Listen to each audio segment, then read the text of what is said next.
በስመ አብ ወወልድ ወመንፈስ ቅዱስ አሐዱ አምላክ አሜን። አምላካችን ፈጣሪያችን እግዚአብሔር ሁሉን አሳልፈህ እዚህ ስላደረስከን እናመሰግንሃለን። ቅዱስ ሚስጥርን እንድትገልጽልን ያንተ ቅዱስ ፈቃድ ይሁንልን። ሁላችሁ በያላችሁበት እንደምን ሰነበታችሁ፣ እንደምን ከረማችሁ፣ እንደምን አመሻችሁ። እንደያላችሁበት ሰዓት አቆጣጠር ከወዲሁ ሰላምታ ይድረሳችሁ። ዛሬ ወደዚህ የመጣንበት አነጋጋሪና አወያይ ስለሆነው ስለ ቅዱስ ሥጋው ስለ ክቡር ደሙ ነው። እንግዲህ እዚህ ላይ እንደምትመለከቱት የጌታ እራት እውነተኛ ቁርባን ወይስ መታሰቢያ የሚለውን እንመለከታለን። ለመሆኑ መታሰቢያ ምንድን ነው? መታሰቢያ በብዙ መልክ ሊገለጥ ይችላል። በርግጥ በመጽሐፍ ቅዱስ ላይም ይህንን ለመታሰቢያዬ አድርጉት ይላል ቅዱስ ሥጋውን ክቡር ደሙን። በሉቃስ ወንጌል ምዕራፍ 22 ቁጥር 19 እንደምናየው እንጀራን አመስግኖ ባርኮ ቆርሶ ሰጣቸው፣ ይህንንም ለመታሰቢያ ያደርጉት የሚሉትን አንዳንድ ሰዎች ቅዱስ ሥጋው ክቡር ደሙ እውነተኛ ሳይሆን መታሰቢያ ነው የሚል ሐሳብ ይሰነዝራሉ። አንዳንዶች ደግሞ የጌታ እራት ከቅዱስ ቁርባን ጋር ምንም አይገናኝም ብለው የሚሉም አሉ። ለማንኛውም በኦርቶዶክስ ተዋሕዶ ቤተክርስቲያናችን አስተምህሮ መሰረት ይህ አባባል ምን አይነት ትርጉምን ሊይዝ ይችላል የሚለውን አጥር አድርገን እንመለከታለን። ሚስጥሩንና ጥበቡን የሰማይ አምላክ ይግለጽልን። ለመሆኑ መታሰቢያ ምን ማለት ነው? ምን ትርጉምን ይይዛል?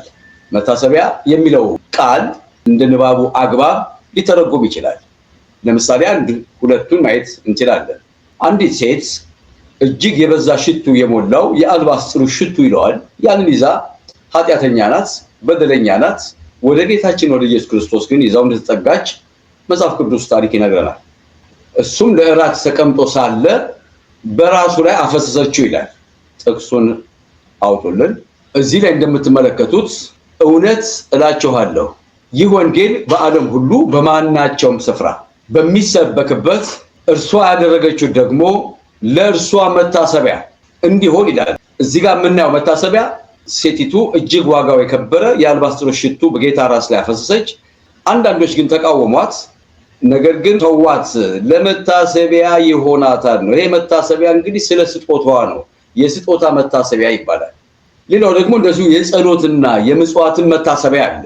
እኛ የምንጸልየው ጸሎት እና የምናደርገው ምጽዋት በእግዚአብሔር ፊት መታሰቢያ እንደሚሆን መጽሐፍ ቅዱስ ይነግረናል። እርሱም ትኩር ብሎ ሲመለከተው ደንግጦ ይላል። መልአኩ ማን ነው የሚያየው? ቆርኔሌዎስ የሚባል ጻድቅ ጌታ ሆይ ምንድነው ብሎ ጠየቀው ቆርኔሌዎስ መልአኩን። መልአኩም እንዲህ አለ፣ ጸሎትህና ምጽዋትህ በእግዚአብሔር ፊት ለመታሰቢያ እንዲሆን አድርጓል ነው። ይህ መታሰቢያ ደግሞ የጸሎትና የምጽዋት መታሰቢያ ይባላል። በብሉይ ኪዳን በቁርባኑም መታሰቢያ እንደነበረ መጽሐፍ ቅዱስ አሁንም ይነግረናል። የኮርማዎችና የጥጃዎች ደም ነበረ ለመስዋዕት ወይም ለቁርባን የሚቀርበው። እዚህ ላይ እንደምትመለከቱት የኃጢአት መታሰቢያ የሚባል አለ። ነገር ግን በዚያ መስዋዕት በየዓመቱ የኃጢአት መታሰቢያ አለ። የኮርማዎችና የፍየሎች ደም ኃጢአትን እንዲያስወግድ የማይቻል ነውና እንደዚህ ነበር መስዋዕቱ። ቀድሞም በብሉይ ኪዳን ይህ አይነቱ መስዋዕት የኃጢአት መታሰቢያ ተብሎ ይታመናል። ቀጥሎ እነሆ አምላኬ ሆይ ፈቃድህን ላደርግ መጥቻለሁ ብሏል። ሁለተኛውንም ሊያቆም የፊተኛውን ይሽራል። እንግዲህ አሁን የጌታችን የኢየሱስ ክርስቶስ እውነተኛው ቅዱስ ሥጋና ክቡር ደም እንደሚሰጥ እዚህ ላይ የምንመለከተው ቃል እንደውም የአሁኑን ጥቅስ እስከ መጨረሻ ስናነበው በዚህም ፈቃድ የኢየሱስ ክርስቶስ ሥጋ አንድ ጊዜ ፈጽሞ በማቅረብ የዓለም እንደሚድን አስቀድሞ ሐዋርያው ቅዱስ ጳውሎስ በዕብራውያን ምዕራፍ 9 ላይ ተናግሯል። እንግዲህ ከዚህ በኋላ ነው ወደ እውነተኛው ቅዱስ ሥጋ ክቡር ደም የገባ ነው። በብሉይ ኪዳን የቂጣው በዓል ተብሎ በሚታወቀው የፋሲካው በዓል ወይም በዓለ ናይት ይላል። በየዓመቱ ከሰባቱ በዓላት አንዱ ሆኖ በከፍተኛ ደረጃ በእስራኤላውያን ዘንድ ይከበራል። ይህ የቂጣ በዓል ነው ተለውጦ የፋሲካ በዓል ተብሎ በተለይ ቅዱስ ሥጋና ክቡር ደም ያዘጋጀበትን ቀን ዕለተ ሐሙስን የሰጠን። የዚያች ቀን ቅዱስ ሥጋውና ክቡር ደሙን ያዘጋጀበት ቀን ነው። እዚህ ላይ እንደምትመለከቱት ቅዱስ ሥጋውና ክቡር ደሙን ይሄ ሥጋዬ ነው ይሄም ደሜ ነው ብሎ ቃል በቃል ለነበሩት ሐዋርያት ያቆረባቸው የተናገረው ቅዱስ ቃል ነው። እንጀራንም አንስቶ አመሰገነ።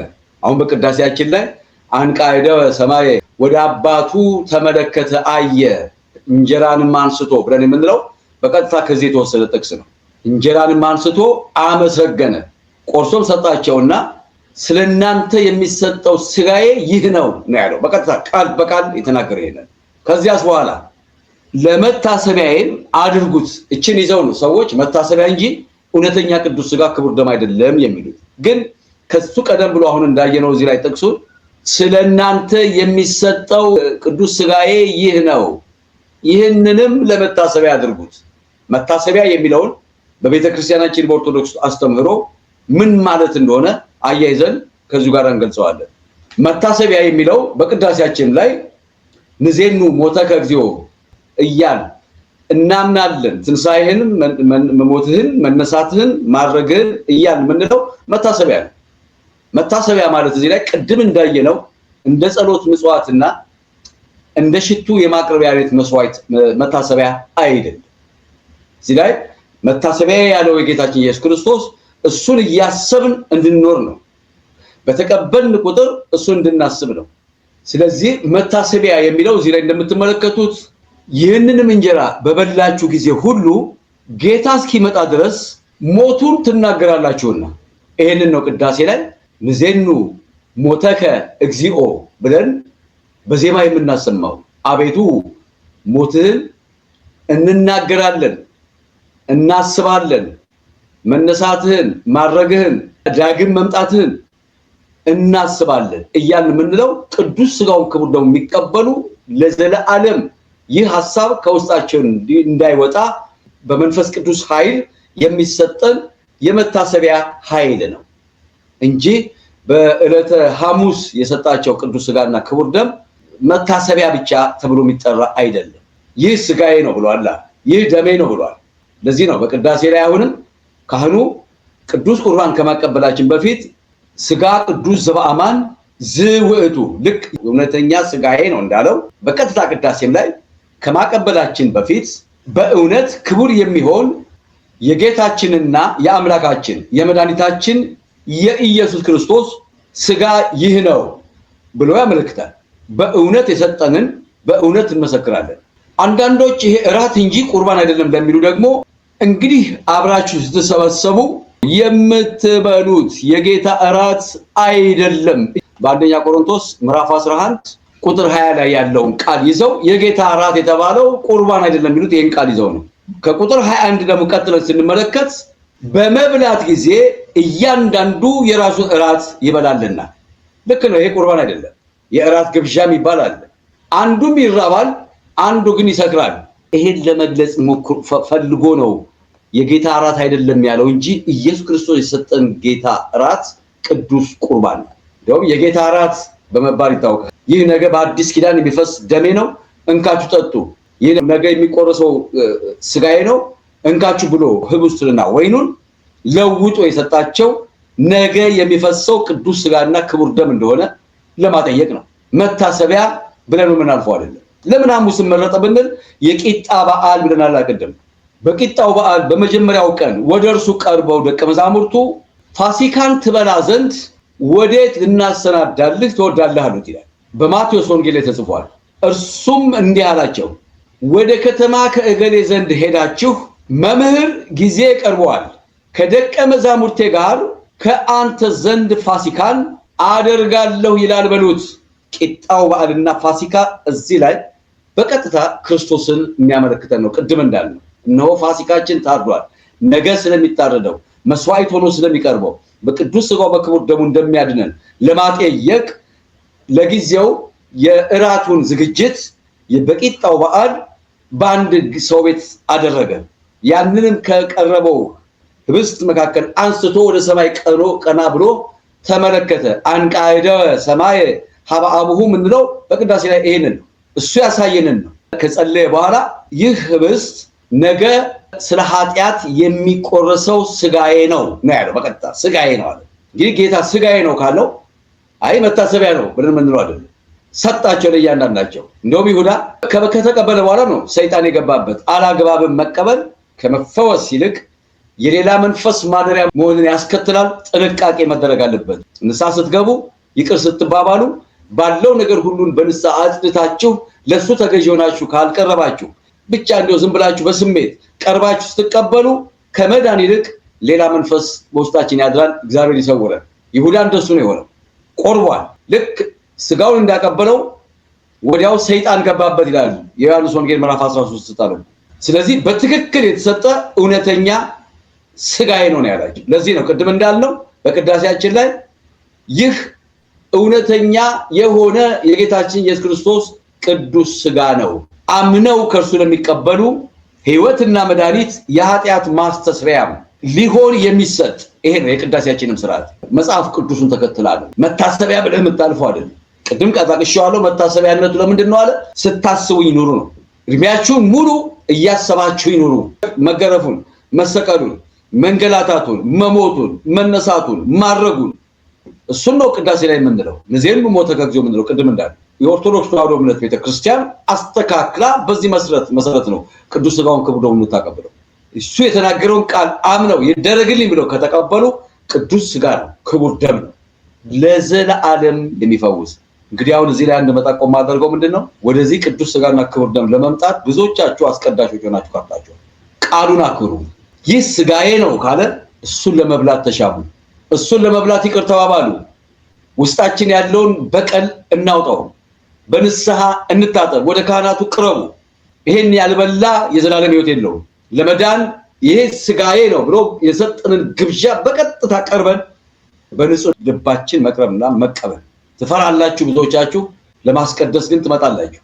ይኸውላችሁ ከምንሰጠው በላይ ቆመን በፊቱ እግዚኦ ተሳሃለነ ብለን ስለ ኃጢአታችን ከምንጮኸው በላይ ማናቸውንም ማህሌት ከምንቆመው በላይ ሰዓታት ከምንቆመው በላይ ነው ያልኩት። አይገባም እያልኩ አይደለም።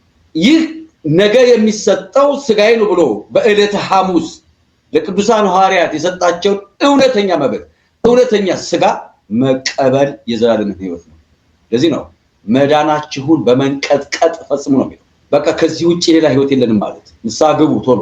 በቃ ፍጻሜው የመጨረሻው መዳረሻው ቅዱስ ስጋ ክቡር ደም መቀበል።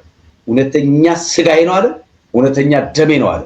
መታሰቢያ የሚባል ነገር እንድናስበው ነው። ይሄን ሁሉ መከራ ተቀብሎ ያፈሰሰውን ስጋና ደም ለዘላለም በውስጣችን ተቀርጾ እንዲቀርና የዘላለም ድህነት ወደ ሰይጣን ድል መንሻ እንዲሆን የሰማያዊ መንግስቱ መጨረሻ ላይ መውረሻ እንዲሆን አስበነው እንድንኖር ነው። ንዜኑ ሞተ ከግዚኦ፣ አቤቱ እናምናለን እንናገራለን ሞትህን። ስለዚህ የጌታ እራት እውነተኛ ቁርባን ወይስ መታሰቢያ ለሚለው እውነተኛ ቁርባን ነው። ከቃሉ እንደሰማ ነው የቁርባን ክቡር ነው ፍጹም ሰማያዊ እንዳይመስለን ተራ አይደለም ምድራዊ እንዳይመስለን ተራ አይደለም ምድራዊ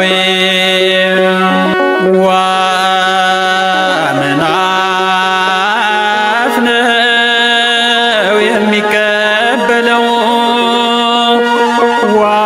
ዋመን ጥርስ ነው የሚያላምጠው ዋመን ሆድ ነው የሚሸከመው ነበልባል ያለበት የሚያቃጥል ነው በንጽሕና ሆኖ ላልተቀበለው